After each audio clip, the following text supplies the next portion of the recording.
Fourth big change will deliver better support to children and their families. The review argues that the scheme currently focuses too much on the diagnosis of the disability and not enough on the supports that the child needs to fulfil their potential. As a result, early intervention supports for children are often delayed. The review just wants to ensure that children with disability and developmental concerns are identified as soon as possible to give them the best chance. They also want early intervention to be based on evidence and family-centred practices that are proven to deliver the best outcomes for children. I don't want kids enduring childhoods of 40 hours of weekly therapy where there's no evidence of it being beneficial. Kids deserve the chance to be kids.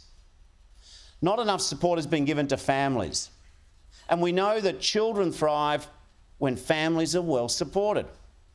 Importantly, it shouldn't matter whether these supports come from inside or outside the NDIS. I think it's recommendation 6, where the review calls for a more connected system of mainstream services, foundational supports and the NDIS to make that the support is matched to the needs of children and their families. And a key contact is there to help coordinate supports for a child or children. This person will be called a lead practitioner. They'll have the expertise in child development. They'll help coordinate a supportive team around the child and the family. I do just want to say one more thing about support for children and their families. There has been at times some unhelpful, indeed stigmatising commentary around children and indeed adults with autism. Identifying autistic people, singling them out in this debate about the NDIS is deeply unfair and distressing for autistic Australians. So it is to you that I want to speak directly at this point.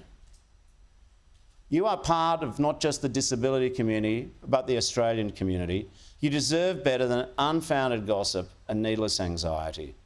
This review has not been about finding ways to exclude autistic people or leave children without much needed support.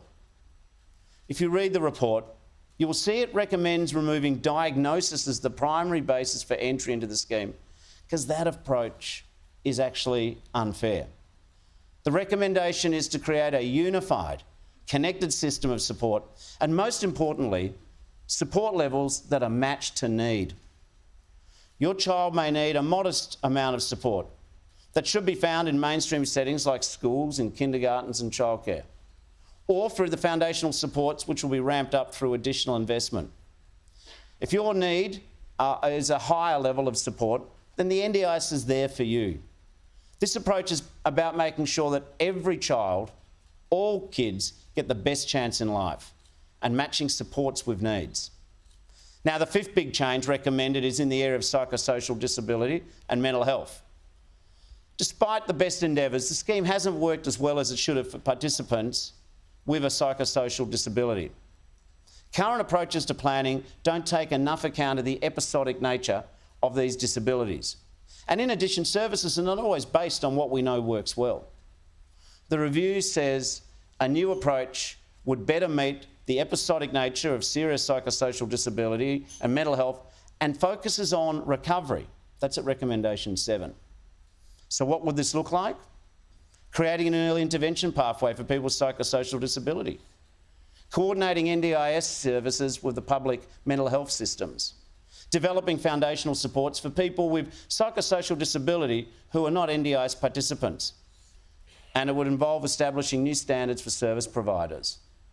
I think introducing psychosocial recovery navigators to make sure that people have access to specialised support will also be crucial.